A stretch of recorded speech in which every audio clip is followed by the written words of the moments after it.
이제 풀플레스에서 마지막으로 비선형 해석에 대해서 말씀을 드리겠습니다. 비선형은 아까 말씀드린 것처럼 재료 비선형이 있고 기하 비선형이 있고 접촉 비선형이 있는데 그 세 개가 다 뭐 접촉 비선형만 있는 것도 있고 아니면은 기하 비선형만 있는 게 아니고 다 약간 기하 비선형이 있다는 건 재료 비선형이 있는 거고 그래서 기하 비선형이 생기고 접촉 비선형도 생기는 약간 커플링되어 있습니다. 그래서 보시면은 물성치에 대해서 정의를 해줄 때 아까 지금 좀 전까지는 계속 탄성으로만 재질을 설정해 주셨는데요. 탄성 말고 이번에는 예제에서 이제 플라스틱으로 바꿔서 하는 거를 말씀드리고 그 말고 다른 거에 대해서 어떻게 적용할 수 있는지 말씀드리겠습니다. 또 이제 재료 비선형 말고 기하 비선형이 지금 리커다인에서 어떻게 풀리고 있는지 설명을 드리고 접촉 비선형은 지금 지오 컨택으로 정의를 해서 모델링 할 수 있습니다.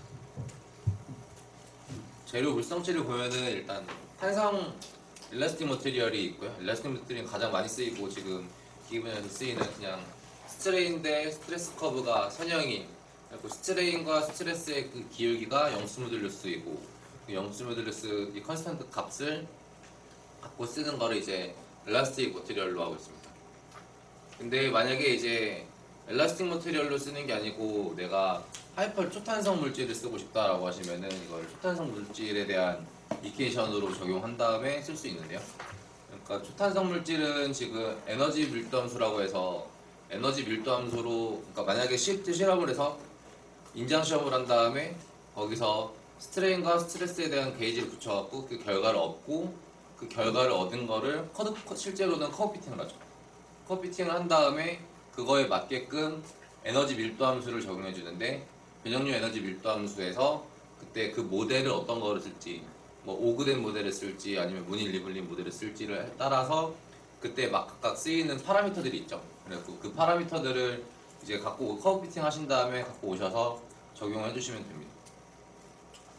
아니면은 플라스틱 모델도 있는데 플라스틱 모델은 이제 탄성 모델은 그냥 쭉 스트레인 대 스트레스의 기울기가 선형인 모델인데 탄성 플라스틱 모델은 지금 항복 응력이 있었고 항복 응력이 지날 때 다시 이제 기울기가 변하는 탄성 플라스틱 머티리얼의 재질 특성을 갖고 있고요. 그래갖고 소성 변형이 생기고 어떤 하중을 주게 되면은 변형이 생기고 거기서 하중을 더 변형을 생기게 하려면은 더 큰 하중을 주게 되는 더 다른 하중을 줘야 되는 특징이 있습니다. 그걸 이제 경화라고 하는데 하드닝이라고 하는데 그 하드닝에 대해서도 두 가지 모델이 있죠. 등방성 경화가 있고 이방성 경화가 있는데 보시는 것처럼 여기에 스트레인과 스트레스 커브 중에서 스트레인과 스트레스 커브가 지금 항복 응력이 지나고 나서 이만큼 올라갔다가 처음 항복 응력에서 이 2배로 다시 완화가 될지 아니면은 나중에 항복 응력의 2배로 될지에 따라서 이제 아이소토픽 등방성인지 이방성인지를 정한 다음에 이거를 물성치로 넣고 해석할 수 있습니다.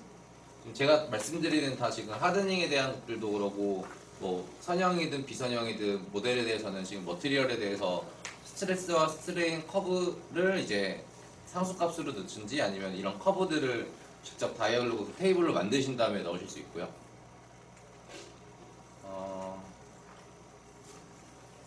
그리고 아니면은 이거를 스트레인과 스트레스 커브를 지금 구간별로 나눠서 어느 구간까지는 지금 스트레인과 스트레스가 일드 스트레스가 이만큼 되는 기울기를 갖고 있고 그 다음 구간에는 2구간, 3구간, 4구간에는 각각 다른 기울기를 갖게끔 모델링을 해서 지금 스트레스랑 스트레인 커브에 대해서를 조금 계단식처럼 다르게 주어질 수도 있습니다.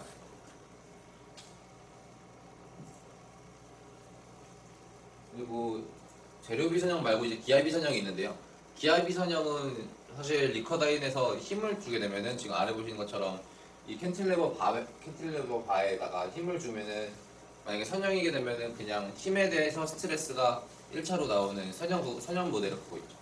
근데 만약에 실제로는 근데 기하 비선형이 있으면은 실제로 힘을 주면은 그때 거기서 그 변형률이 생기고 그 변형률에 대해서 스티프니스가 계속 매 스텝마다 변하게 돼요.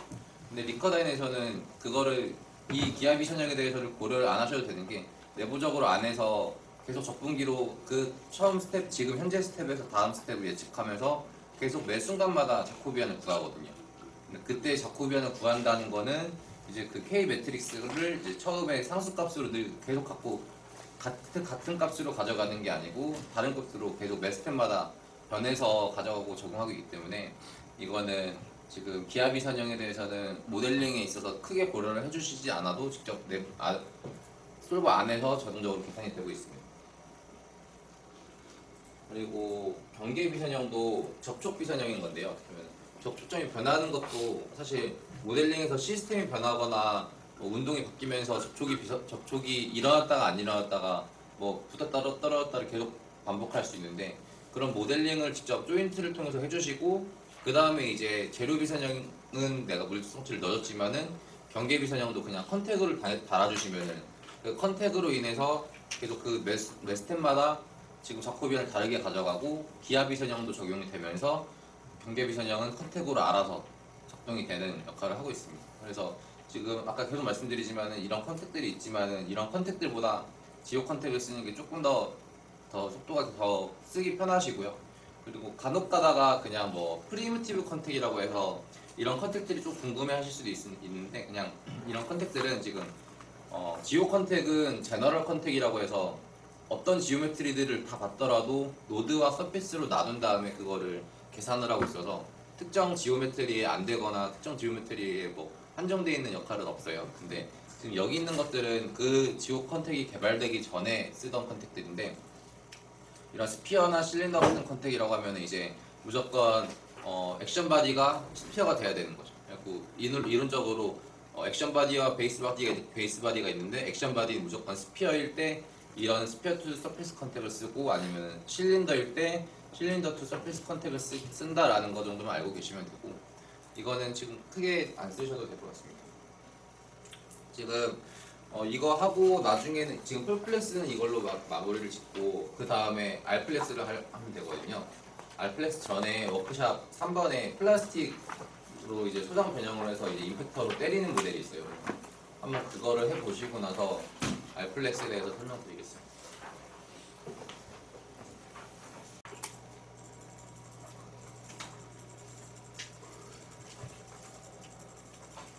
리듀스드 플렉스블 바디에 대해서 좀 설명을 드릴 텐데 얘는 아까 플렉스 바디 풀플렉스처럼 전체 노드의 자유들을 다 고려하는 게 아니고 노드의 한 바디에 노드가 60만 개가 있더라도 60만 개의 자유들을 다 고려하는 게 아니고 특정 모드에 대해서 자유들을 인식하고 그 자유들만 갖고 풀게 됩니다. 그래서 지금 이 링크가 있다고 하면은 이 링크에 노드가 뭐 100만 개가 되더라도 그냥 모드 쉐입을 만들고 그 모드 쉐입을 내가 총 그 중에서 몇 개를 쓰겠다라는 걸 내가 정해주면 되거든요. 정해준 거에 대해서 그 이퀘이션만 한 20개, 10개, 20개, 30개만 갖고 풀게 되면은 변형이 생기면서도 조금 운동 방정식을 더 작게 가져가서 해석 속도가 더 빠릅니다. 그때 이 시스템에서 각각 그 단품마다 갖고 있는 고유 모드가 있잖아요. 그리고 그 고유 모드를 뽑아내는 기능이 이제 알플렉스 젠이 있고 알플렉스 제너레이터가 있고 그 제너레이터를 통해서 RFI 그러니까 고유 모드를 갖고 오던지 아니면은 다른 외부 소프트웨어에서 모달 해석을 한 다음에 고유 모드를 뽑고 그거를 리코더에 인풋 하신 다음에 유연체 해석을 진행하시면 됩니다. 근데 주의하셔야 되는 점이 동력학이라서 얘는 각각 이 단품에 대해서만 있는 게 아니고 시스템에 구속되어 있기 때문에 시스템 구속되어 있을 때 나타나는 모드 쉐입도 고려를 해주셔야 돼요. 예를 들어서 얘가 지금 그냥 가만히 있을 때 얘는 그냥 아무런 힘을 받지 않고 조인트가 달려있지 않을 때 생길 수 있는 변형이 이렇게 생길 수 있는데 만약에 제가 조인트를 여기를 가운데를 잡아줬어요. 저 가운데로 잡아줬을 때 나타날 수 있는 이 시스템의 모드는 고려가 되지 않은 거죠. 만약에 그래서 그거를 근데 우리는 조인트를 달거나 여기에 접촉이 된다라고 하면은 그 상황을 고려해서 그거에 대한 모드를 더 추가적으로 이제 입력을 해주셔야 돼요. 그거에 대해서 어떻게 하는지 설명을 드릴 거고요. 그래서 이 알플렉스는 CMS라고 해서 모드 중첩법을 써서 고유 모드의 중첩을 한 다음에 약간 선형한 이퀘이션을 갖고 해석을 해서 조금 더 빠른 속도를 얻을 수 있다라는 장점이 있고 그래서 일반적으로 유저분들이 쓰실 때 풀플렉스보다 알플렉스를 쓰실 때 노드 수를 훨씬 더 많이 가져다 쓰실 때가 많아요. 그때 더 장점이 많기 때문에. 이거는 모드 잡표 운동 방정식인 건데, 일반계로 이렇게 만약에 스프링 댐퍼 시스템에서 지금 여기서 매스 2개가 있고 스프링이 3개가 있는데, 일반 좌표를 뭐 이런 식으로 풀 수 있죠. 근데 이거를 모달 해석을 하게 되면은 이 디터민터를 갖고 고유 진동수를 뽑는 해석을 한 다음에 그거를 갖고 해석을 돌리게 됩니다. 뒷장에서 조금 더 자세히 설명을 드리면은, 지금 운동 방정식이 아까 좀 전에 보였던 이 그림에서 이 그림에 대한 이퀘이션은 일반 좌표계로 우리가 흔히 아는 f는 mx cx kx cx kx 이렇게 하면은 그거 좌표계 운동 방정식이 이렇게 되죠. 근데 얘를 모드 좌표계로 변환하면은 지금 다음과 같이 이렇게 표현이 됩니다. 모드 좌표계로 변환해서 한다는 거의 장점은, 지금 일단 질량행렬 여기가 지금 1이란 여기 다이아고널 텀이 1인 거죠. 그 단위행렬이 되고 강성행렬 여기에 대해서도 다이아고널 여기에만 값들이 있고 이쪽에는 값들이 없어요. 그래갖고 수식을 풀 때 사실 만약에 보시면은 여기서 보면은 일반 좌표계로 풀면은 K1, K2가 있고 여기에도 K2, K3가 있고 여기 K2, K2가 있어요. 그리고 여기 있는 것들을 풀 때 여기 하나에 대해서 풀 때도 여기를 고려를 해줘야 되거든요. 커플링 돼 있다고 하는데 이 두 수식이 커플링 돼 있는 거를 모드 좌표계로 풀면은 커플링 돼 있지 않고 다이아고널 텀에만 있고 여기가 0이 있기 때문에 커플링 돼 있지 않아요. 이거를 디커플링 한다고 하는데, 내부적으로 디커플링을 모달 좌표계에서 한 다음에 풀어서 각각 행이 독립적이고 그거를 더 빠른 수식으로 풀 수 있다는 장점이 있습니다. 그래서 일반 좌표계보다 모달 좌표계로 쓰면은 이런 커플링 된 게 없어서 더 빨리 풀 수 있고 이거에 장점이 있고, 또한 아까 말씀드린 것처럼 일반 좌표계의 바디가 2개이기 때문에 지금 행렬이 지금 2개인 거, 이 2줄인데 이게 바디가 100개 있다고 하면 100줄이 되잖아요. 그거를 이제 모달 쉐이프 디터미넌트를 갖고 고유진동수 갖고 풀게 되면은 거기서 지금 제가 뭐 사용자가 원하고자 하는 그 결과만 적용을 하면은 자유도가 10개다라고 하면 10개에 대해서만 갖고 풀게 되는, 모드가 10개다라고 하면 모드 10개로만 갖고 풀 수 있는 장점이 있어서 운동 방정식의 맵 사이즈도 더 줄일 수 있고요. 이런 장점이 있어서 모드 좌표계를 쓸 때는 조금 더 시간이 더 빠를 수 있습니다. 빠르게 나타나게. 그때 유의하실 점이 이제 구속 모드랑 진동 모드인데요. 제가 아까 좀 전에 말씀드렸던 이제 시스템끼리 조인트로 구속되어 있기 때문에 그런 것들을 고려해서 모드를 추가적으로 더 만들어줘야 된다고 했는데, 그 모드를 구속 모드라고 하고, 그래갖고 얘가 노멀 모드라고 하는 거는 그냥 시스템이 갖고 이 캔틸러버 바가 그냥 움직일 수 있는 모드인 거예요. 뭐 이런 식으로 움직일 수 있는데, 이건 결국 프리펄 모드라고 하는데, 프리펄 노멀 모드가 있는데 거기에 실제로 시스템에서는 여기를 잡아줬어요. 여기를 잡아주면은 이런 변형들이 생기는데 이런 변형들은 여기서 고려가 되지 않았었죠. 근데 리커다인으로 조인트를 달 때는, 아니면 이런 변형들이 당연히 생길 건데 그런 것들이 고려가 안 돼 있으면은 내가 정확한 유연체를 만들었다고 할 수가 없습니다. 그래서 거기에 대해서 그런 유연체들을 모드를 적용을 해주는 부분이 있고, 그거를 이제 구속 모드, 컨스트레인트 모드를 추가한다고 하는데, 그 컨스트레인트 모드는 이제 인터페이스 된 노드 있거든요. 그러니까 아까 FDR을 유연체 잡으셨잖아요. 마스터 노드가 있고 슬레이브 노드가 있는데, 마스터 노드에 대해서 한 노드에 대해서 육자요도를 다 풀어줄지, 다 구속을 시켜줄지, 아니면 거기서 레볼루트 조인트가 달린다라고 하면 그 레볼루트 조인트에 대한 회전 자유도만 풀어주고 거기에 대해서 모드 쉐입을 더 추가해줘야 됩니다. 그래서 만약에 내가 일반적으로 노멀 모드에서 10개가 있는데 거기서 내가 컨스트레인트 노드 하나만을 더 추가를 한다. 근데 얘는 픽스드 조인트다. 그러면은 6개에 대해서 한 노드에 6개가 더 모드가 더 추가가 됩니다. 그래갖고 10개에 여기 하나가 더 추가돼서 6개. 그리고 총 16개 모드가 이제 자유도로 나타날 수 있는 거죠. 그래서 만약에 바디가 많은데 거기서 인터페이스 된 노드들도 많고 거기 픽스드가 많다라고 하면 그때는 운동 방정식이 더 사이즈가 풀플렉스만큼은 아니더라도 되게 크게 가져갈 수 있는 거죠. 그래서 지금 알플렉스 모델의 장점은 적용할 수 있는 모델은 조금 대형 FEM 모델에서 적합합니다. 그래서 풀플렉스로 할 때는 대형 FEM에서 막 이런 자동차 프레임이나 아니면은 리니어 머신에서 전체 외곽 프레임들을 다 자유들을 고려하는 게 아니고 특정 모드에 대해서 다 적용을 해준 다음에 풀면은 변형이 생길 수 있으면서 더 빠른 속도를 풀 수 있는 거죠. 아니면은 기본적으로 형상이 정해져 있는 모델 있잖아요. 그러니까 스프링이나 아니면은 지금 자동차에서 이런 안티롤바 같은 거에서 흔들리는 거를 얼만큼 이런 내가 알고 있는 형상이 있을 때 그 변형 형상을 중요하면서 그걸 적용할 수 있는지. 그리고 작용점이 일정한 건데, 작용점이 일정한 건 아까 제가 좀 전에 말씀드린 것처럼 구속 모드가 필요하잖아요. 근데 구속 모드가 필요한 거는 작용점이 어떻게 들어온다는 걸 알고 있을 때 할 수 있는 거지. 만약에 작용점이 임의로 확 비선형적으로 접촉 비선형이 일어난다고 하면은 그때는 그런 모든 것들을 다 고려해 줄 수 없거든요. 그거를 고려를 못 하기 때문에 그때는 풀플렉스를 쓰시고, 작용점이 일정할 때, 즉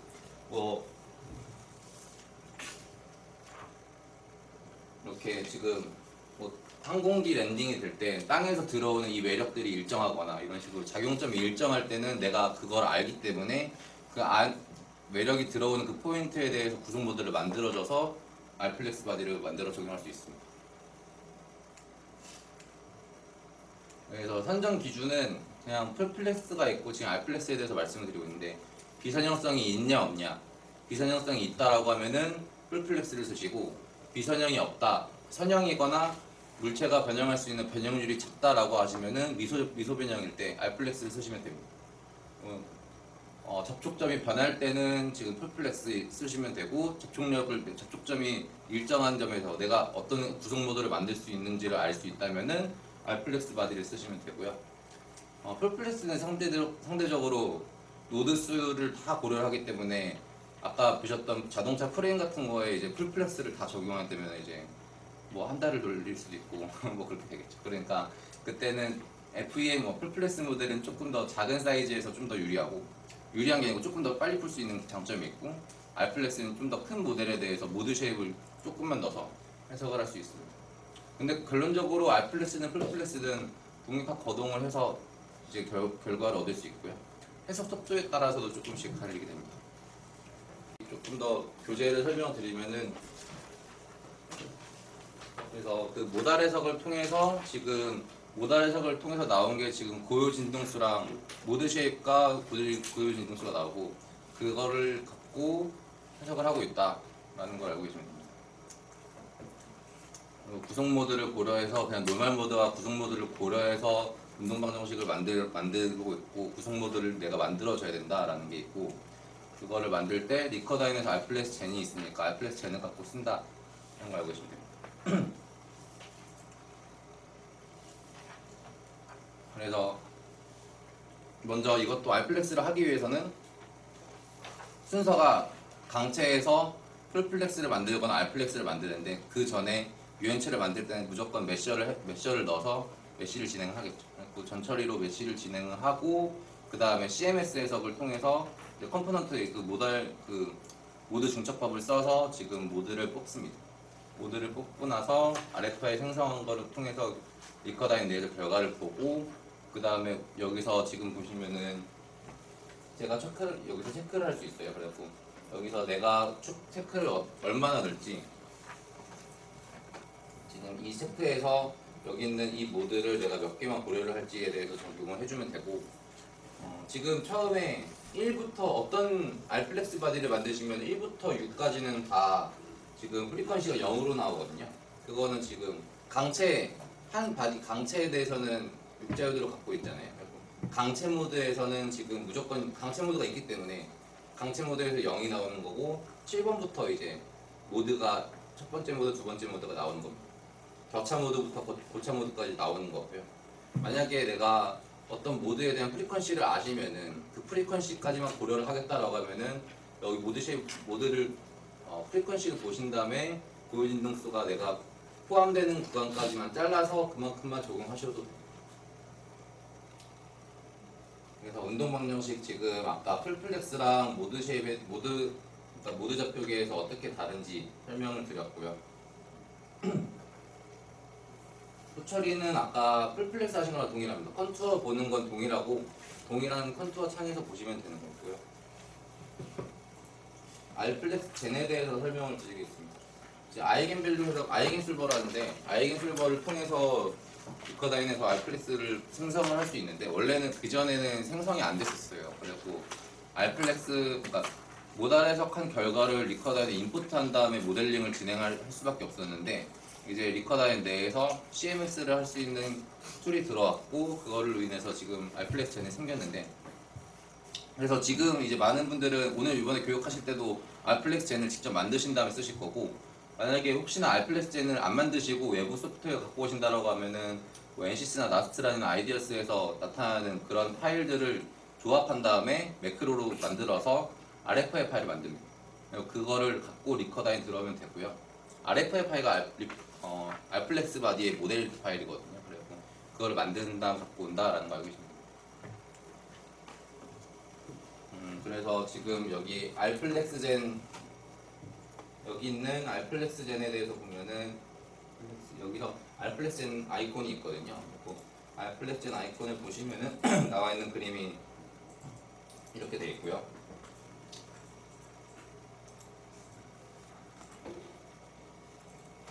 이때 인풋 데이터로 메쉬 데이터가 필요해요. 먼저 메쉬 데이터는 지금 내가 생성한 메쉬가 있다라고 하면은 그 생성한 메쉬의 바디를 누르시면 되고 아니면은 지금 내가 이 모델 창에 메쉬 데이터가 없지만은 메쉬를 안 만들었지만은 외부에서 NCS에서 만든 메쉬가 있어요. NCS에서 만든 메쉬 데이터를 갖고 알플렉스 바디를 여기서 만들겠다 하면은 그래서 메쉬 데이터를 뭐 갖고 들어오시면 됩니다. 그리고 벌크 파일 갖고 오시면 되고 그리고 나서 플렉스바디 레퍼런스 프레임을 설정해 준 다음에 인터페이스 노드를 정하죠. 인터페이스 노드는 아까 말씀드린 것처럼 그 노드 필요한 노드들에 대해서 셀렉트 해주시면 되고 그 다음에 유저 디파인드 DOF라고 해서 컨스트레인트 모드가 얼마큼 고려될지 좀 전에 예를 들면은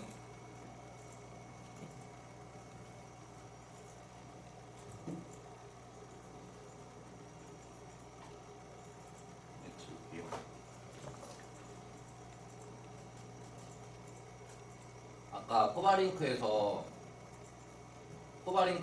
지금 얘를 보면은 얘는 지금 여기에 대해서 여기랑 여기에 대해서 조인트가 달려 있잖아요. 그리고 얘는 레버러스 조인트이기 때문에 자유도는 5개는 묶어주고 하나는 풀어주면 되는 거죠.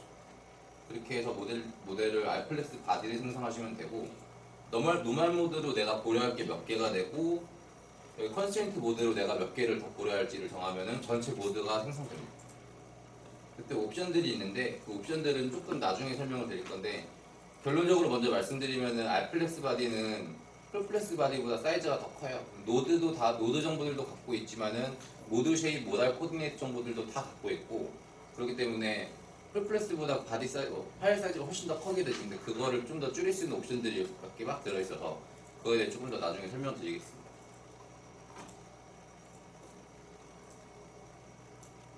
그리고 지금 스트레스랑 스트레인에 대해서 결과를 봐야 되는데 모달 해석이기 때문에 모달 해석한 그 모달 코디네이트 갖고 스트레인이랑 스트레스 쉐입을 갖고 나서 이제 계산을 하거든요.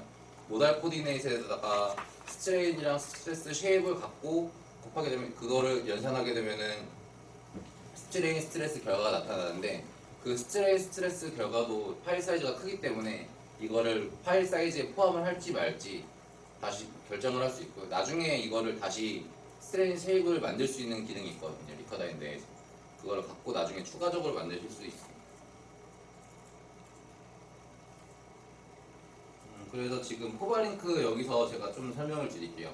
아까 좀 전에 만들었던 이 포바링크에서 풀플렉스 바디까지 만들어 봤고 알플렉스 적용해서 모델을 만들어 보겠습니다. 결론 이렇게 좀 큰 모델 차이가 없는 거에서는 풀플렉스, 알플렉스를 한번 직접 만들어 보시면은 결과 차이가 크게 나타나지 않아요. 그러니까 스트레스 결과, 스트레스 바운더리나 그런 영역들이나 그 나타나는 구간들도 알플렉스는 풀플렉스는 다르지 않고 거의 유사하게 나타나거든요. 그 결과를 보면 되는데 지금 조금 아까 몇 분 질문하신 게 있어서 설명을 더 추가적으로 팁을 드리면은 이거를 끌게요. 클리어 누르고 여기 아까 제가 FDR 하나 만들었었잖아요. FDR 하나 만들었던 거에서 여기 노드가 있어요. 근데 제가 노드를 아까 FDR을 지웠잖아요. 지웠기 때문에 이 노드는 마스터 노드는 남아있고 슬레이브 노드 셋들도 남아있죠. 슬레이브 노드 셋들도 남아있는데 해석을 한번 돌려볼게요. 풀플렉스에서 그냥 풀플렉스에서 해석을 돌리면은 해석이 안 돼요.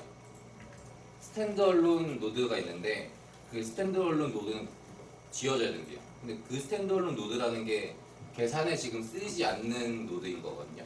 아까 그 첫째 날이랑 둘째 날에도 폴스 같은 거 만드실 때 가끔씩 뭐 플로팅 마커라고 해서 뭐 그런 것들을 지워줘야 된다 아니면 못 쓴다라는 게 있었는데 그런 것들을 지울 수 있는 옵션은 그 계산에 쓰이지 않는 거를 지우라고 하는 건데 홈탭에서 딜리트 언유즈드 마커라는 게 있거든요. 그래서 만약에 제가 마커를 막 이렇게 만들게요. 이 마커들은 지금 조인트나 바디에 뭐 쓰이지 않는 거예요. 운동방정식을 만들 때 쓰이지 않는 마커들이 얘네들인데 걔들을 만들고 언유즈드 마커 누르면은 얘들을 지우게 되는 거예요. 반대로 여기서 아래 누르신 다음에 딜리트 스탠드얼론 노드라는 게 있는데 그러면 얘를 지우게 돼요. 그리고 이걸 쓰시면은 나중에 해석을 돌아갈 때 지금 해석 한번 돌려볼게요.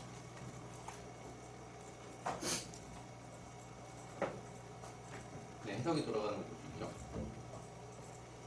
그 다음에 얘를 갖고 알플렉스 바디를 한번 만들어 볼게요. 지금 여기 아까 슬레이브 노드들은 계산에 쓰이지 않지만 노드 셋이라서 그냥 노드에 그 바디 있는 노드기도 하고 계산에 쓰이지 않아서 그냥 필요 없어서 그냥 해석이 진행되는 거고 노드 셋이라서 얘를 이제 알플렉스 젠으로 모델을 만들어 보면은 셀렉트 플렉스블 바디로 해서 제가 자동적으로 여기서 이 모델에서는 플렉스 바디가 얘밖에 없기 때문에 얘로 디폴트 설정이 되고요. 그 다음에 인터페이스 노드를 잡아줘야 돼요. 얘 기본 모드가 있는 게 기본 모드에다가 여기 이 자유들을 고려를 해줘야 되기 때문에 멀티 노드로 한 다음에 얘는 한 다음에 얘랑 얘에 대해서 클릭을 하고 우클릭 누른 다음에 피니시 오퍼레이션 하면은 그 두 개에 대한 노드 아이디들이 찍혀요. 그리고 그 다음에 유저 디파인드 DOF에서 DOF를 설정해 줍니다. 보시면은 지금 코디네이시 지금 이거는 디폴트로 글로벌 이너시아랑 같은 코디네이션인데 보면은 RZ 회전에 대해서 풀어줘야겠죠. 그러니까 회전에 대해서 풀어주고 지금 두 개 노드에 총 5개 자유들을 보셨기 때문에 10개의 모드가 더 추가될 거예요. 10개 모드가 여기 더 추가가 된 거고 지금 그리고 기본적으로 내가 이 물체에 갖고 있는 노멀 모드를 20개로 설정을 할 거예요. 그리고 나서 익스큐트를 누르면은 CMS 해석을 한 다음에 그 결과로 모드 쉐입들을 만들어 주는 거죠. 그래서 얘가 지금 알플렉스 바디가 된 게 아니고 얘는 아직 풀플렉스 바디인 거예요. 알플렉스 아까 RFI 파일을 만든 것 뿐이고 이제 그럼 그 RFI 파일을 임포트 해볼게요. 임포트 RFI 버튼을 누르신 다음에 동일하게 이 바디를 클릭하고 좀 전에 생성했던 이 RFI 파일을 임포트를 하면은 지금 이 조인트 구속 상태들은 그대로 남아있고 알플렉스 바디가 생성이 되죠. 알플렉스 바디가 생성이 되면 색깔이 약간 이렇게 변하거든요. 그리고 알플렉스라는 걸 확인을 하고 P 누른 다음에 여기서 보면은 결과들을 보면은 좀 전에 아까 말씀드린 것처럼 리지드 모드라고 하거든요. 그래서 리지드 바디일 때 1부터 6까지 여기서는 이제 모드가 없고 진동수가 없고 7부터 계산이 되는 거예요. 7부터 아까 제가 12개, 20개로 32개가 생기니까 그때 32개가 총 생길 수 있는데 거기서 제가 아까 총 20개만 일부러 만든다고 해서 그런 거였고 이거를 20개, 12개 이렇게 되는 거고 여기서 지금 이거에 대한 결과를 보면은 지금 애니메이션으로 플레이를 누르면은 지금 이 각 모드에서 어떻게 나타나는지를 볼 수 있어요. 그리고 지금 1차 모드에서 이런 결과를 나타내고 2차 모드에서 지금 이런 결과를 나타내고 3차 모드에서 이런 결과들을 볼 수 있습니다. 이거를 갖고 모델을 적용하시면 되고 그때 만약에 이 모드를 제가 모드를 바꾸면 프리퀀시 레인지가 지금 19,500까지 돼 있는데 이렇게 고참 모드는 필요 없다. 만약에 5만까지만 하겠다. 5만까지 적용을 하면은 5만까지에 대해서만 선택이 되고요.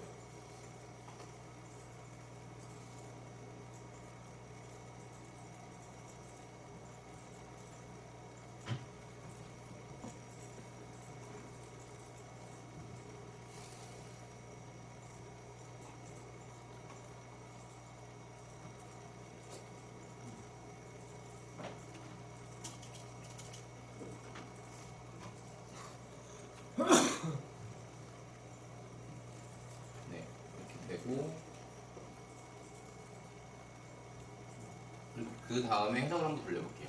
얘에 대해서 해석을 돌리면은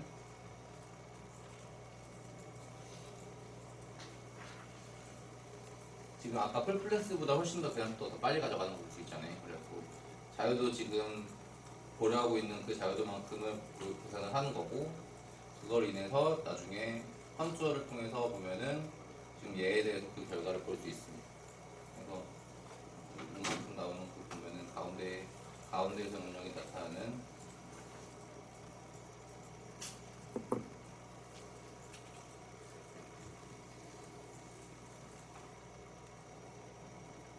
뭐 여기서 나타나는 이런 결과들을 볼 수 있고, 그래서 알플렉스 젠을 이용해서 알플렉스 바디를 만들고 그걸 갖고 해석을 한다. 그리고 그때 유의하실 점은 구성 모드를 고려해서 알플렉스 바디를 만들어줘야 된다라는 거 알고 계시면 되고요. 예제로 그 크랭크샤프트 예제가 있는데 그거 하기 전에 알플렉스 바디를 조금 더 설명을 드릴게요.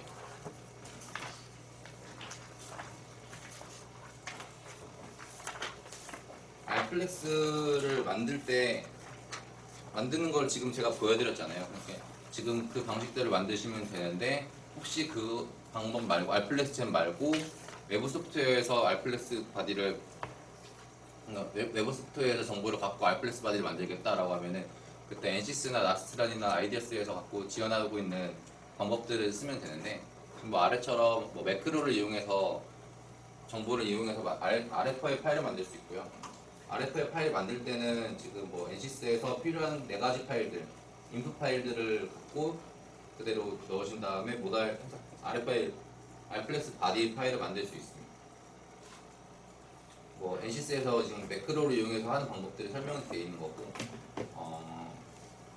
그 다음에 그 스트레스 쉐입이나 이런 것들을 거기에 포함할지 말지 이런 것들은 한 테스트 형식에 있는 파일이 있거든요. 알플렉스 바디를 만드는 파일인데, 지금 여기 있는 이런 알플렉스 바디를 만드는 명령어 그거를 갖고 이용해서 알플렉스를 만드실 수도 있고요. NX 나스트란이나 지금 NCS에서도 동일하게 하실 수 있고, 그 다음에 보시면은 사이즈 리덕션이라는 옵션이 있는데, 여기서 보시면은 리무브 제로 밸류 퍼 로테이션 모드가 있는데, 그러니까 회전에 대해서는 지금 모드가 거의 0으로 찍히는 게 많아서 그때 0으로 찍히게 되면은 그 결과들을 날려서 갖고 들어온다라는 옵션들이 있고, 아니면은 풀플래스 바디에서 노드들이 있잖아요. 노드 사이에 미드 노드가 있는데 그 미드 노드 정보를 갖고 올지 안 갖고 올지, 아니면 그거를 갖고 와서 그걸 고려해서 만들지 안 만들지를 정하는 옵션이 있고, 이것들은 이렇게 지금 다른 외부 소프트웨어에 있는 정보들 갖고 RFI 만들 때 생성된 RFI가 어떻게 사이즈가 얼마큼 나타날지를 고려하는 옵션입니다. 사이즈가 큰 문제들이 있어서 그런 거고, 해석할 때도 만약에 좀 전에 보셨던 것처럼 해석이 딱 끝나면은 프로세스 바가 떠요. 근데 이게 한 바디에 의해서 계속 스트레스 쉐입이나 그런 것들을 아웃풋 파일로 만들어주는 건데, 얘가 알플렉스는 여러 가지 막 자유도가 조금이기 때문에 알플렉스 바디를 많이 쓸 수도 있는데, 뭐 100개가 있다 알플렉스가 있으면 알플렉스 100개에 대해서 저 프로세스가 계속 뜨는 그런 게 있어서 그런 옵션들을 끌 수 있는 기능들이 있습니다. 그거에 대해서 설명을 드리고 있는 거고, FE에서 이거 아까 풀플렉스 바디에서 메쉬 갖고 오실 때랑 동일하게 단위계는 맞추시는 다음에 갖고 오셔야 되고,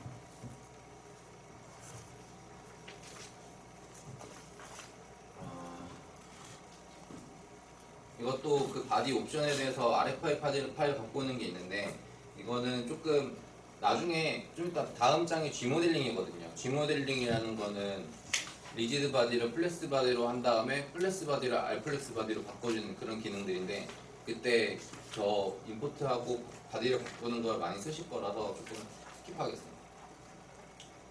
RFI 옵티마이저는 이것도 사실 옛날에 개발된 기능인데, 알플렉스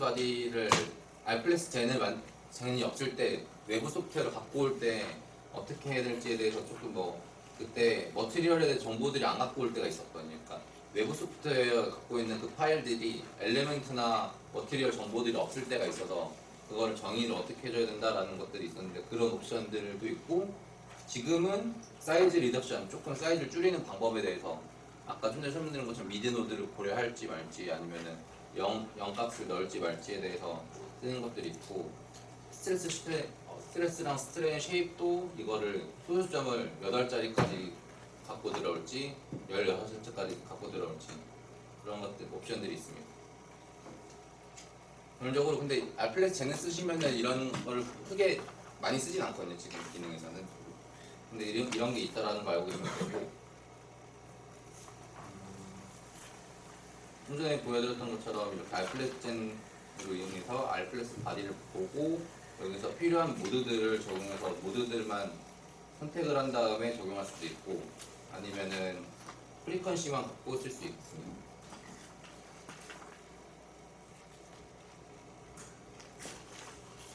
근데 만약에 하나 지금 기어 이빨이 있어요. 근데 기어 이빨에 대해서 만약에 알플렉스 바디로 모델링을 하고 싶다라고 하면은 이게 가능할까요? 가능은 한데 알플렉스가 적절할까요? 폴플렉스가 적절할까요? 이 기어 이빨이 이제 부딪혀서 막 계속 돌아가는 거예요. 여기가. 그러면은 얘는 폴플렉스가 적당하잖아요. 왜냐면은 얘가 계속 접촉점이 계속 변하고 있기 때문에 그 접촉점이 변하고 있는 거에 다 고려를 해줘야 되는데 알플렉스 바디를 만들려면은 그때는 풀플렉스 바디를 쓰는 게 좀 더 유리하고 근데 이걸 알플렉스 바디를 굳이 만들고 싶다라고 하면은 여기 보이는 이 기어 이빨에 대해서 각 포인트마다 여기 포인트, 여기 포인트, 여기 각 포인트마다 여기에 한 점씩 다 인터페이스 노드들을 다 만들어 주신 다음에 접촉이 들어올 거를 고려를 해서 모드 쉐입을 만들어 주셔야 돼요. 그런 기능들이 있고 알플렉스 컨택도 작동을 하는데요. 알플렉스 컨택이라는 게 있는데 지금 지오 컨택과 동일하게 쓰시면 되는데 그때도 그냥 컨택을 쓰시면 돼요. 컨택을 쓰시면 되는 패치셋을 만드신 다음에 컨택을 적용하시면 되는데 그 전에 좀 전에 제가 말씀드린 것처럼 얘가 이 바디가 안쪽에 여기서 접촉이 일어나는데 이 접촉이 고려돼서 만약에 모드 쉐입이 나타나면은 그냥 그거를 고려 안 하고 만들어도 되는데 여기서 고려가 되는 모드가 안 나타났다라고 하면은 여기 인터페이스 노드를 하나 만든 다음에 여기에 대해서 왔다 갔다 병진할 수 있는 모드를 만들고 그 모드를 추가해 준 다음에 알플렉스 컨택을 만드시면 됩니다.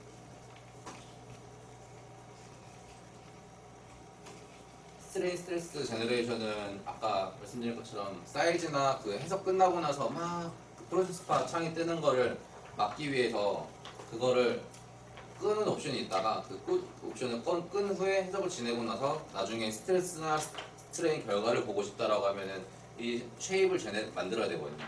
그 쉐입을 만들 때 지금 제너레이션 버튼 누르신 다음에 여기 포함되어 있는 걸 만드시고 포함되어 있는 걸 확인하시면 되고요.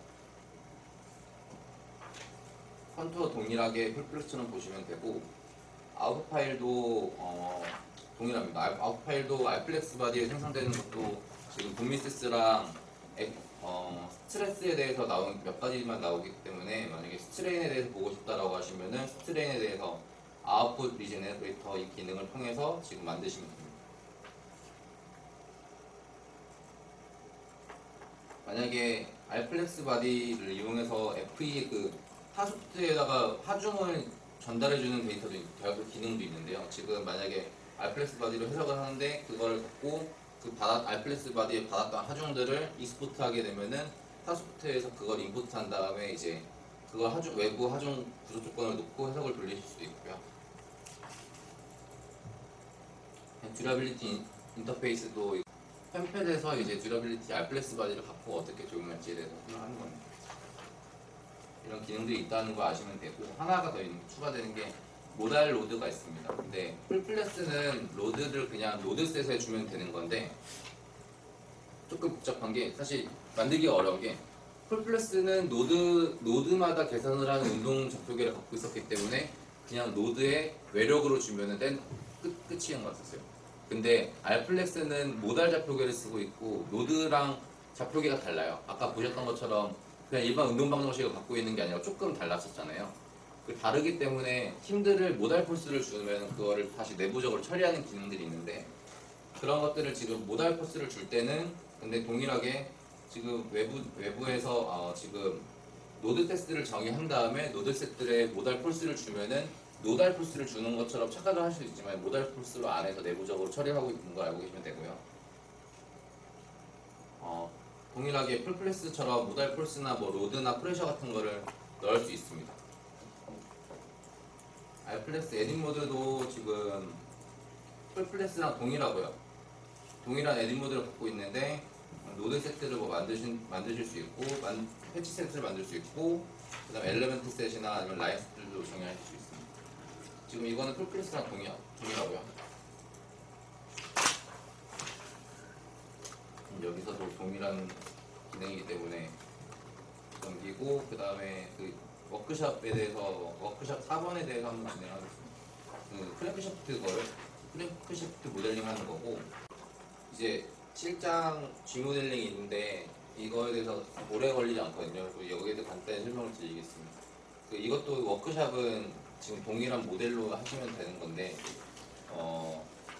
G 모델링이 뭐냐면은 이번에 이제 새로 V9 오면서 컨셉으로 만든 건데 모델링이 조금 더 쉽게 부품이 쉽게 변환할 수 있게끔 해주는 기능이거든요. G 매니저라는 기능인 건데 그냥 어떤 특정 바디를 메쉬를 쳐서 오늘 메쉬를 친 다음에 구속 조건 냅두고 메쉬를 치고 나서 그거에 대해 해석을 진행하시고 그 다음에 알플렉스까지 변경을 하는 걸 보셨는데 그 다음에 다시 풀플렉스가 알플렉스가 되든 아니면 풀플렉스가 리지드 바디가 되든 알플렉스가 이제 리지드 바디가 되든 그 모델의 변환을 좀 더 자유롭게 하는 기능이에요. 그래서 조금 모델링을 할 때 좀 더 쉽게 할 수 있다라는 게 있고 그 풀플렉스로 유연체 메쉬를 짤 때는 안에 기존으로 리커다인 내에서 캐드 모델을 갖고 오셨다가 메쉬를 짜시면은 리커다인 모델 안에 내부적으로 캐드 데이터들을 갖고 있습니다.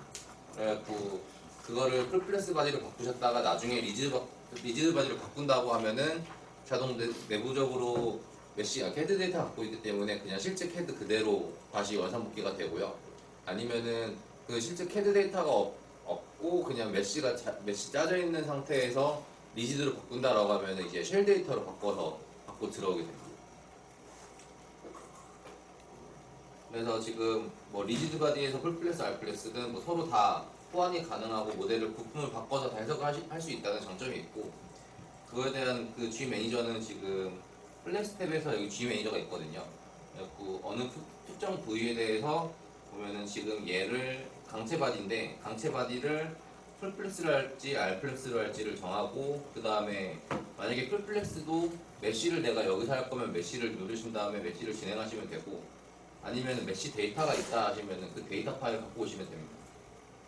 그리고 알플렉스로 하더라도 알플렉스에서 그 RFI 파일을 생성을 지금 할지 아니면 생성된 RFI 파일이 있는데 그거를 갖고 들어올지에 대해 정하는 거고 만약 강체인 경우에서는 풀플렉스를 바꾸지 않았기 때문에 RFI 파일을 새로 만들어줘야겠죠. 그러니까 새로 만들어주는 게 있고 얘에 대해서 한다고 하면은 그 레퍼런스 프레임에 대해서 이 바디 투 레퍼런스 프레임 그대로 유지되고 조인트나 컨택이나 폴스 같은 것들 요소들을 더 다시 모델링 할 필요 없이 그대로 남아있기 때문에 바디만 바꾸신 다음에 바로 해석을 다시 돌리시면 됩니다. 그때 만약에 근데 그 모델 조인트나 그런 것들 성분을 지우고 싶다라고 하면 여기 옵션을 끄시고 뭐 바꾸시면 되고요. 그리고 지금 이 알플렉스 바디를 만약에 끈다라고 하고 이렇게 모델을 다시 바꾸면은 얘가 지금 알플렉스 바디에서 리지드 바디로 되고 제가 옵션을 껐기 때문에 이 옵션들이 날아간 상태로 지금 모델이 다시 들어오는 걸 볼 수 있습니다. 아니면은 여기서 이 바디에 대해서 전체 냅두고 그대로 하면은 지금 얘가 리지드 바디에 그냥 메쉬만 돼 있는 쉘 데이터거든요. 쉘 데이터로 되고 그 다음에 그냥 모델링을 다시 하시면 되고 그래갖고 좀 모델 변환이 쉽다 그래갖고 시스템 분석을 하다가 필요 없는 부분 아니면은 내가 좀 더 자세히 보고 싶은 부분을 보다가 이거 괜찮아 라고 하면 다시 리지드 바디를 바꾸고 해석을 하실 수 있습니다. 지금 디모델링은 그래서 조금 더 쉽게 그러니까 할 수 있다는 그 장점이 있는 거고 그 워크샵으로 있는 것도 되게 그래서 간단히 할 수 있거든요. 좀 전에 지금 크랭크샤프트 하셨던 거에서 그거를 바디를 딴 걸로 G 매니저 써서 바꿔보는 그거를 간단히 하는 거고 그 간단히 하는 거 하고 나서 마지막에 이제 듀러빌리티에 대해서 말씀드리고 오늘 강의 지금 마무리하면 될 것 같거든요. 그래서 워크샵 일단 5번 하시고 5번 하시면 될 것 같습니다. 마지막으로 듀러빌리티에 대해서 설명을 하겠습니다. 그 듀러빌리티는 지금 이제 풀플렉스를 하고 알플렉스를 한 다음에 스트레스랑 스트레인 결과를 얻었잖아요. 그거를 갖고 이제 내가 이 시스템에서 최대 항복 응력이 얼마고 파손이 얼마큼 있으면 되는데 그 응력이 언제 나오구나라는 그 결과를 이제 유저가 알게 되고 해석을 통해서 알게 되고, 만약에 거기서 더 지나서 내부 해석을 하고 싶다, 그래갖고 얘 수명이나 그런 것들을 보고 싶다라고 할 때 듀러빌리티를 씁니다. 지금 듀러빌리티 툴킷이 따로 있어서 그 듀러빌리티 툴킷에서 이 결과들을 볼 수 있는 거고, 참고로 듀러빌리티는 근데 내부적으로 계산하는 이퀘이션이 좀 이런 식으로 돼 있어요. 그래갖고 지금 이런 이퀘이션들은 풀플렉스 바디나 알플렉스 바디로 유연체 해석을 한 다음에 스트레스나 스트레인 데이터를 갖고 나서 내부 해석을 진행하게 됩니다. 그래갖고 바로 유연체 해석을 하지 않고 내부 해석을 하는 건 아니고요. 리커다인 안에서 유연체 해석을 한 다음에 내부 해석을 한다는 거 알고 계시면 되고, 예를 들어서 이렇게 C편이 있는데 이 C편의 힘을 줬다 뺐다 이렇게 해석하는 거예요.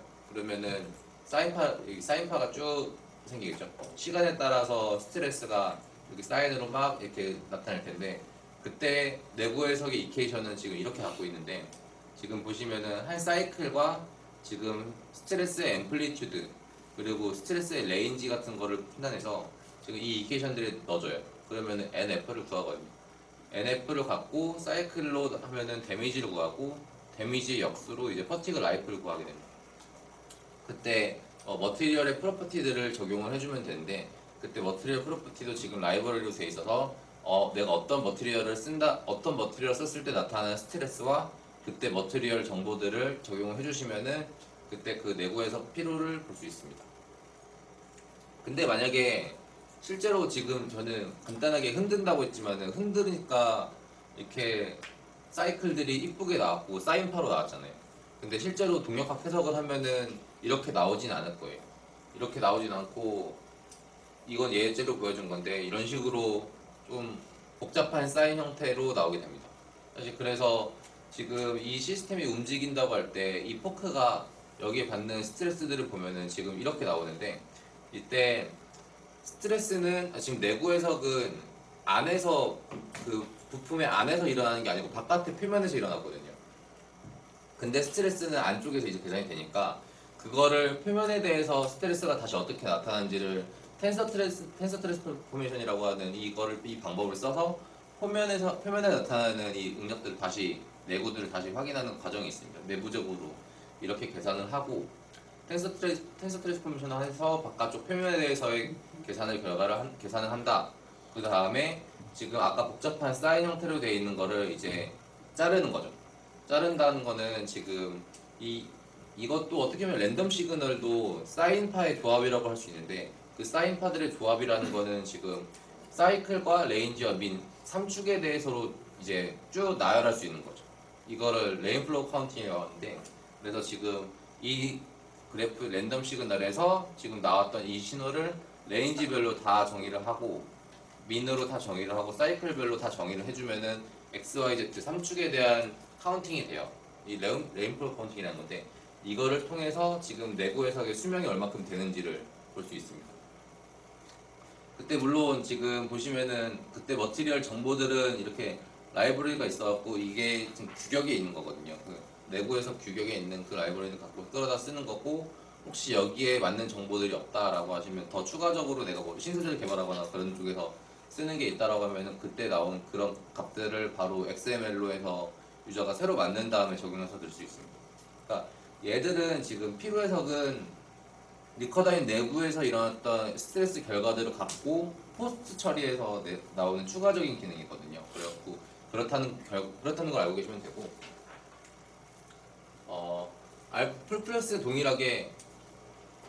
동일하게 이제 모델링을 하신 다음에 텐서 트랜스포메이션 한 다음에 퍼티그를 보시면 되는 거고, 알플렉스 바디는 지금 RAD 파일이라는 게 있고 RFI라는 파일이 있는데, RAD 파일에 이제 모달 코디네이션의 정보들이 갖고 있고, RAD에 그런 정보가 있고 RFI에 모드 쉐입이라는 정보를 갖고 있습니다.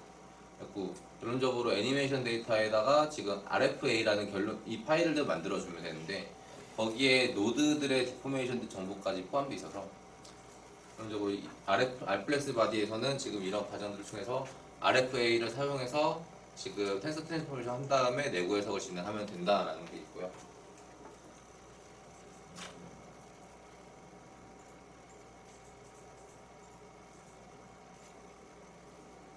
그래서 피로 수명이나 손상이나 안전율 세이프티 팩터라고 하잖아요. 그래갖고 그런 것들을 계산을 할 수 있고 내가 총 나중에는 이 물체가 어떤 거동을 할 때 이 반복되는 하중에 반복되는 거동이 몇 번 일어나면은 파괴가 된다라는 그런 결과들을 얻을 수 있습니다. 내부에서 원리는 아까 좀 전에 말씀드렸던 지금 이런 사인파와 이런 것들을 3차원에 대해서 레인플로 카운팅을 한 다음에 거기에 각각 맞는 값들을 이퀘이션대로 넣어주고 그리고 나서 퍼티그 라이프를 계산을 하게 되고요. 그때 내부적으로 쓰이는 게 텐서 포메이션, 테스트 트랜스포메이션이라는 걸 쓰게 되고 보시면은 지금 그 바깥에 있는 표면에 대해서 물체 표면에 어떻게 거칠기가 어떻게 돼 있는지 그런 것들을 정의할 수 있는 팩터들이 있어서 그런 것들을 더 추가적으로 영향이 더 크게 돼 있다. 그러니까 지금 나왔던 스트레스보다 더 큰 영향을 줄 수 있는 팩터들을 넣을 수도 있고요. 그리고 퍼티그 마지막 에밸루에이션을 보면은 이것도 창에 대해서 보여드리면은 지금 액시얼 모드라는 게 있어서 액시얼 모드가 유니 액시얼 모드가 있고 바이 액시얼 모드가 있습니다. 그러니까 스트레스를 한쪽에서 받는 건지 양쪽에서 받는 건지인데 텐서 트랜스포메이션이라고 해서 제가 아까 제일 제품의 최외곽에서 계산을 하고 있기 때문에 최외곽으로 따지면 얘는 플레인이기 때문에 2D가 되겠죠. 그 2D에 대해서 한 축으로 할지 두 축으로 할지 두 축 영향을 받을지에 대해서 적용을 해주는데 대부분은 거의 바이 액시얼로 적용을 해줍니다. 그 다음에 라이프를 계산을 할 때는 지금 나왔던 리커당 해석 결과에서 스트레스를 기반으로 계산을 할지 스트레인을 기반으로 계산을 할지를 정해주고요. 아니면 내가 세이프티 팩터를 구하겠다라고 정해주면 됩니다. 그때 뭐 이퀘이션이나 민 스트레스를 적용할지 말지에 대한 옵션들이 있고 지금 서칭 인크리멘트가 있는데 이거는 이제 각 포인트의 최외곽면의 한 패치셋에 대해서 이제 한 패치셋에서 쭉 한 바퀴를 다 돌려요. 내부적으로 한 바퀴를 딱 돌리면서 거기서 가장 최대와 최소가 되는 민맥스 값을 찾는데 그때 그 민맥스가 되는 최소 값을 여기서부터 10도씩 돌려갖고 360번, 36번을 하는 거죠. 쭉 한번 서치를 한번 하는 과정이 있어서 이거를 서치를 어떻게 할지에 대해서 해주는 옵션이 있습니다. 그래서 내부 해석은 아까 전에 말씀드린 것처럼 포스트 툴인 건데 그래서 포스트로 처리하는 기술이고 그걸 할 때 쓰이는 게 시간이 제일 오래 걸리는 거는 그러니까 해보시면 알겠지만 리커다인처럼 지금 해석 시뮬레이션 누르는 것처럼 그렇게 나타나는 게 아니고 아까 알플렉스나 풀플렉스에서 해석 끝나고 그 프로세스 바가 쭉 뜨는 거 있었잖아요. 그런 식으로 해서 그 결과를 보는 거거든요. 그리고 프로세스 바가 뜰 때는 이제 텐서 트랜스포메이션 할 때 그 시간이 좀 오래 걸리고 그 뒤에 나중에 쭉 그 결과들을 볼 수 있습니다. 지금 제가 말씀드리는 시간은 뭐 알플렉스나 풀플렉스에 걸리는 시간보다 훨씬 더 작은 시간이 소요가 되고요. 그리고 엘레멘트나 패치셋을 이제 정의해 주는데 한 그 어떤 부분에 접촉이 일어난다라고 하면 그 접촉되는 면에 대해서 패치셋을 잡았잖아요. 그 패치셋에 대해서 제가 임의로 선택을 할 수도 있고 아니면은 해석이 다 끝나고 나서 패치셋을 다시 만드는 거죠. 다른 뭐 여기에 대해서 내가 여기가 접촉이 됐지만 여기에 내부를 보고 싶다 하면은 해석 다 끝나고 여기만 패치셋을 잡아주신 다음에 결과를 보시면 되고 타임 스토리라는 거는 지금 스태틱 해석이 아니고 동적 해석이기 때문에 시간 영역으로 계속 쭉 반복되거든요. 그 반복되는 스트레스를 전체를 다 고려하실 수도 있지만은 아니면 그 일부만을 고려해서 할 수도 있기 때문에 그 일부만을 고려하실 때 그 일부만을 설정하실 수 있습니다. 그리고 반복 횟수가 지금 만약에 이 동일한 이 상황이 100번만 반복된다, 1000번 반복된다 이런 것들을 정하시면 되고요. 그러면 그 결과로 나오는 리저트들이 좀 이따가 뭐 펀처로도 보실 수 있고 아니면 데미지랑 라이프에 대해서 볼 수 있습니다. 데미지와 라이프는 이제 역수관계이기 때문에 볼 수 있고요. 그때 쓰이는 라이프 이퀘이션들이 지금 아래처럼 보이는 것처럼 있고요. 그리고 뭐 일반적으로 쓰이는 건 지금 맨슨 커핀에 대해서 이케이션을 쓰고 있었고 디폴트로 되어 있고요. 지금 여기는 이제 머티리얼, 아까 그 이퀘이션에 쓰이는 상수들의 머티리얼 값들인데 그 머티리얼 값들이 어떻게 되는지 여기서 직접 찾으신 다음에 넣으실 수도 있고, 혹시 없다 하면 여기서 새로 머티리얼을 뉴 라이브러리에서 만드시면 됩니다. 그러면은 지금 SS 산도 통해서 만드시면 되는 거고, 그러니까는 그 물성치 입력은 SS 커브로 넣어주면 되는 거고, 그렇게 해서 스트레스나 아니면은 퍼티그를 보고 그 구간에서 쪼개서도 해석을 후처리를 해서 볼 수 있습니다. 최종적으로는 시간에 따라서 나오는 게 지금 그 타임 히스토리에 대해서 나오는 결과들을 볼 수 있거나, 아니면 아까 그 레인플로우 카운팅으로 해서 3차원으로 어떤 값일 때 사이클이 얼마일 때 민이 얼마고 그때 뭐 레인지가 얼마큼 된다라는 것들을 볼 수 있고요. 똑같이 아까 풀플렉스처럼 이제 그 데미지나 라이프에 대한 그 결과들을 여기서 본 다음에 컨투어로 결과를 마지막 확인하는 것들도 볼 수 있고요. 이거에 대한 이거는 지금 텐서 트랜스포메이션 한 다음에 그 최대 응력 쪽으로 가는 게 어떻게 되는지 그 벡터에 대한 결과입니다. 지금 마지막 예제가 있는데, 지금 크랭크샤프트 하셨던 걸로 이제 후처리하는 퍼티그에 대한 게 있습니다. 그리고 마지막으로 이거를 하시면은 오늘 교육은 다 끝나는 거고요.